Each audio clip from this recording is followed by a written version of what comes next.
Hi friends, this is বানি and welcome to my channel.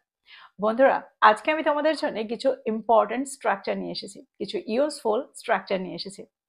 দেখো, বাংলায় আমরা প্রায় বলে থাকি তোমাকে কেমন চেনা চেনা লাগছে, তাকে কেমন দেখেছি দেখেছি মনে হচ্ছে, গলার আওয়াজটা, গলার স্বরটা কেমন চেনা চেনা লাগছে, গল্পটা শুনেছি শুনেছি মনে হচ্ছে। তো এই ধরনের সেন্টেন্স আমরা কিভাবে তৈরি করব? দেখো, সেন্টেন্সগুলো একটু ট্রিকি মনে হলেও এগুলো একদমই ট্রিকি নয়। এগুলো খুব সহজেই আমরা ইংরেজিতে ট্রান্সলেট করতে পারি। কিন্তু চমক তো তখনই থাকবে যখন কিছু নতুন তোমরা শিখতে পারবে। আজকে আমি এমন কিছু স্ট্রাকচার নিয়ে এসেছি যে স্ট্রাকচারগুলোর ব্যবহার তোমাদের প্রতিদিনের কনভারসেশনে করলে সেন্টেন্সগুলো বেশ অ্যাডভান্সড হয়ে উঠবে। আর তোমরাও এই স্ট্রাকচারগুলোকে তোমাদের প্রতিদিনের কনভারসেশনে ব্যবহার করে ইংরেজি বলার সময় নিজেদেরকে বেশ খানিকটা কনফিডেন্ট ফিল করতে পারবে। তো তোমরা বুঝতে পারছো আজকের ভিডিওটা কতটা ইম্পর্টেন্ট। আমি প্রত্যেকটা স্ট্রাকচারের সাথে এক্সাম্পল দিয়ে তোমাদেরকে বুঝিয়ে দেওয়ার চেষ্টা করব সেন্টেন্সে আমরা এগুলোকে ঠিক কিভাবে ব্যবহার করছি। তো তোমরা কোথাও যাবে না, আমার সাথে ভিডিওটা একদম শেষ পর্যন্ত থাকবে। যারা চ্যানেলে নতুন, অর্থাৎ প্রথম আমার ভিডিও দেখছো, তারা প্লিজ চ্যানেলটাকে সাবস্ক্রাইব করে নিও। তাহলে যখনই আমি ভিডিও আপলোড করব তোমরা নোটিফিকেশন পেয়ে যাবে। তো আর দেরি না করে চলো শুরু করা যাক আজকের ভিডিও। সবার আগে থাম্বনেলে যে সেন্টেন্সগুলো দেখেছো সেগুলো শেখা যাক। দেখো, এগুলোকে আমরা খুব সহজেই বলতে পারি। যদি আমি বলি তোমাকে চেনা চেনা লাগছে, সেন্টেন্সটা কি হবে? এখানে আমরা বলবো you look familiar. You look familiar অর্থাৎ তোমাকে দেখে চেনা চেনা লাগছে। তো এই অর্থে আমরা এখানে লুকের ব্যবহার করব। ইউ লুক ফ্যামিলিয়ার, তাকে খুব চেনা চেনা লাগছে। সেন্টেন্সটা কি হবে? He looks familiar. যদি আমি বলি তোমার চোখগুলো কেমন কাঁদো কাঁদো লাগছে, আমরা প্রায়ই এই ধরনের সেন্টেন্স ব্যবহার করে থাকি। তো সেন্টেন্সটা কি হবে? Your eyes look teary. Your eyes look teary. এবার যদি আমি বলি তোমার গলার স্বরটা চেনা চেনা লাগছে, দেখো এখানে কিন্তু আমরা আর লুকের ব্যবহার করব না, কারণ গলার স্বরটা আমরা শুনি। তো সেন্টেন্সটা কি হবে? Your voice sounds familiar. Your voice sounds familiar. পরের সেন্টেন্সটা দেখো, আমরা প্রায় বলে থাকি আজকে মনটা খারাপ খারাপ লাগছে। I feel a little down today.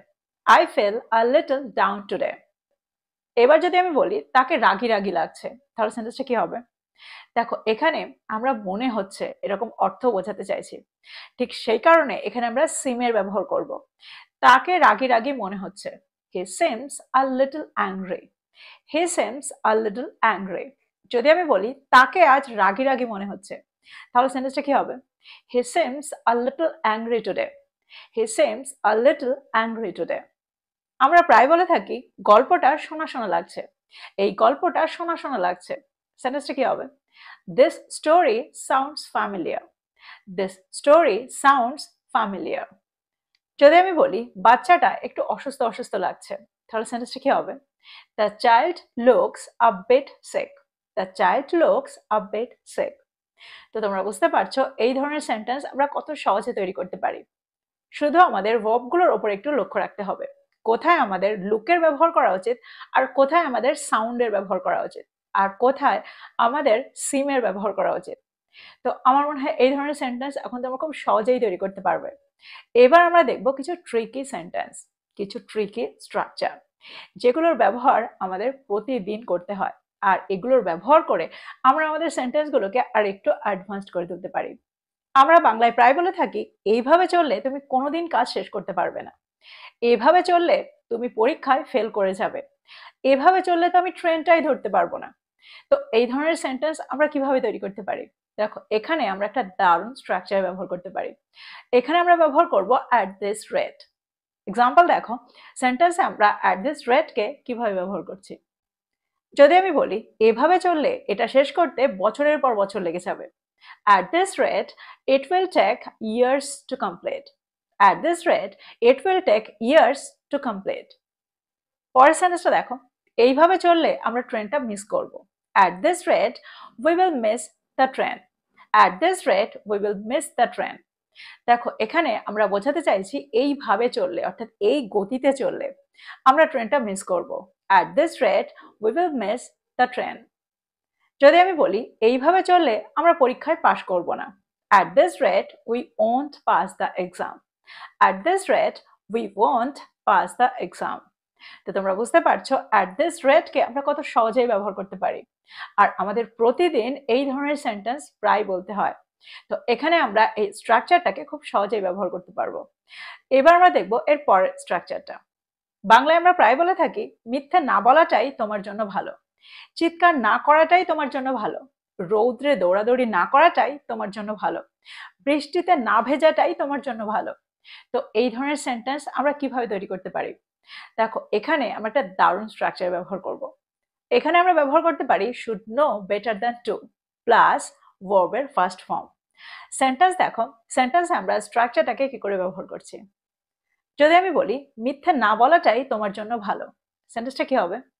You should know better than to lie. You should know better than to lie. আর একটা এক্সাম্পল দেখো, চিৎকার না করাটাই তার জন্য ভালো। She should know better than to shout. She should know better than to shout. চিৎকার না করাটাই তোমার জন্য ভালো। You should know better than to shout. যদি আমি বলি লড়াই না করাটাই তাদের জন্য ভালো, সেন্টেন্সটা কি হবে? They should know better than to fight. They should know better than to fight. দেখো কত সহজেই আমরা এই স্ট্রাকচারটাকে সেন্টেন্সে ব্যবহার করছি। আমরা প্রায় বলে থাকি সময় নষ্ট না করাটাই আমাদের জন্য ভালো, সেন্টেন্সটা কি হবে? We should know better than to waste time. We should know better than to waste time. তো এক্সাম্পলগুলোর মধ্যে দিয়ে আমার মনে হয় তোমরা বুঝতে পারছো এই স্ট্রাকচারটাকে আমরা কত সহজেই ব্যবহার করতে পারি।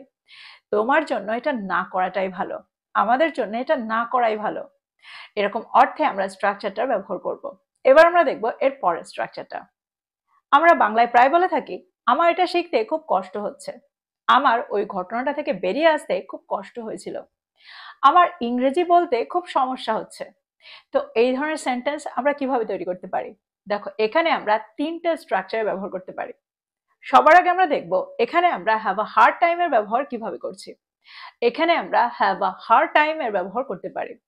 যখন সেন্টেন্সটা পাস্ট টেন্সে থাকবে তখন আমরা হ্যাড আ হার্ড টাইম এর ব্যবহার করব, যার অর্থ হলো কষ্ট পাচ্ছি বা কষ্ট পেয়েছিলাম, আমার এটা করতে কষ্ট হয়। সেন্টেন্স দেখো তোমরা আরো ভালো করে বুঝতে পারবে। যদি আমি বলি আমার না বলতে কষ্ট হয়, অর্থাৎ কোনো ব্যাপারে কাউকে না বলতে আমার কষ্ট হয়, সেন্টেন্সটা কি হবে? I have a hard time saying no. I have a hard time saying no. একটা জিনিস তোমরা সেন্টেন্সটার মধ্যে লক্ষ্য করো, এখানে এই স্ট্রাকচারটার পরে আমরা যখন ভার্বের ব্যবহার সেন্টেন্সে করলাম সেখানে কিন্তু আমরা আইএনজিকে যোগ করলাম আর মাঝখানে কোনো টু এর বা অফ এর ব্যবহার করলাম না। তো সেন্টেন্সটা কি হলো? I have a hard time saying no. এবার যদি এখানে আমি বলি আমার না বলতে কষ্ট হচ্ছে, তাহলে সেন্টেন্সটা কি হবে? I'm having a hard time saying no. I'm having a hard time saying no. তার না বলতে কষ্ট হচ্ছে। She is having a hard time saying no. তো তোমরা বুঝতে পারছো এখানে এই স্ট্রাকচারটা ব্যবহার কিভাবে করছি। আরেকটা এক্সাম্পল দেখো, যদি আমি বলি তার ইংরেজি বলতে কষ্ট হয়েছিল, সেন্টেন্সটা কি হবে? She had a hard time speaking English. She had a hard time speaking English. দেখো এখানে she had a hard time এর ব্যবহার সেন্টেন্সে করেছি কারণ সেন্টেন্সটা পাস্ট টেন্সে রয়েছে। যদি আমি বলি আমার ইংরেজি বলতে কষ্ট হচ্ছে, সেন্টেন্সটা কি হবে? I'm having a hard time speaking English. আমার ইংরেজি বলতে কষ্ট হয়, I have a hard time speaking English. তো আমার মনে হয় স্ট্রাকচারটাকে তোমরা বুঝতে পেরেছো। দেখো এখানে আমরা স্ট্রাগলেরও ব্যবহার করতে পারি। যদি আমি বলি আমার ইংরেজি বলতে কষ্ট হচ্ছে, সেন্টেন্সটা কি হবে? I'm struggling to speak English. I'm struggling to speak English. আমার ইংরেজি বলতে কষ্ট হয়, I struggle to speak English.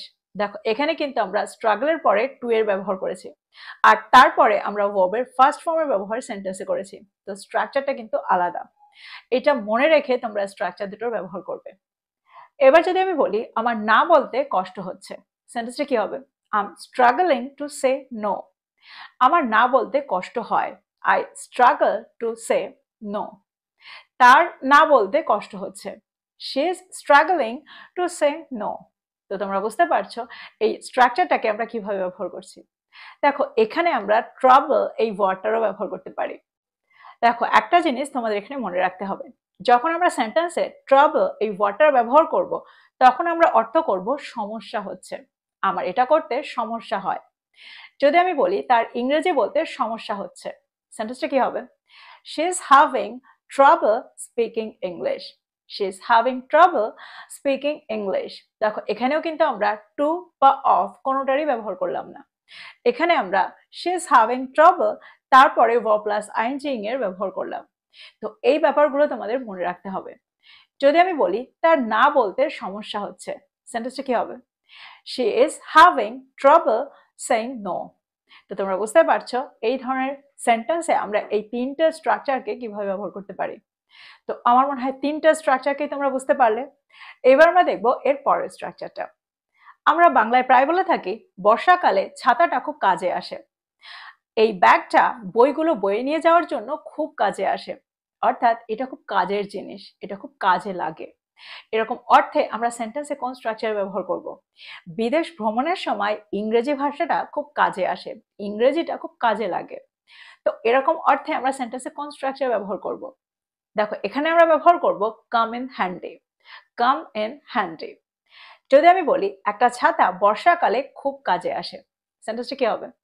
An umbrella comes in handy during the rainy season.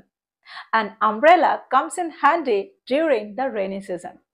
দেখো এখানে আমি খুব কাজে আসে বলছি, তার জন্য এখানে আমাদের ভেরির ব্যবহার করতে হবে না। এই স্ট্রাকচারটার অর্থই এটা হয় এই জিনিসটা আমার খুব কাজে আসে, এটা করতে এই জিনিসটা আমার খুব কাজে আসে, বা এই সময় এই জিনিসটা খুব কাজে আসে, খুব কাজে লাগে। আরেকটা এক্সাম্পল দেখো, বিদেশ ভ্রমণের সময় ইংরেজি খুব কাজে লাগে। English comes in handy while traveling abroad. English comes in handy while traveling abroad. তো আমার মনে হয় তোমরা বুঝতে পারছো সেন্টেন্সে আমরা কাম ইন হ্যান্ডির ব্যবহারটা কত সহজে করছি। যখন সাবজেক্টটা থার্ড পারসন সিঙ্গুলার নাম্বার হচ্ছে তখন আমরা এখানে কামস এর ব্যবহার করছি, সেন্টেন্সে কামস এর ব্যবহার করছি, কামস ইন হ্যান্ডির ব্যবহার সেন্টেন্সে করছি। তো এই ছিল কয়েকটা দারুণ স্ট্রাকচার। প্রত্যেকটা স্ট্রাকচার কিন্তু প্রচন্ড ইউজফুল। প্রত্যেকটা স্ট্রাকচারকে নোট ডাউন করো আর এগুলো দিয়ে প্রচুর সেন্টেন্স তৈরি করো, আর সেগুলোকে তোমাদের প্রতিদিনের কনভারসেশনে ব্যবহার করো। যত এগুলোকে ব্যবহার করবে তত তাড়াতাড়ি তোমরা এগুলোর সাথে সরগর হয়ে যাবে, না হলে সব ভুলে যাবে। তো এই ছিল আজকের ভিডিও, এই ছিল আজকের টপিক। ভিডিওটা ভালো লাগলে লাইক করতে ভুলে যেও না, বন্ধুদেরকে শেয়ার করো যারা ইংরেজি শিখছে। So this is all about today. I will be back with another video. Till then, take care. Thank you for watching this video. Bye bye.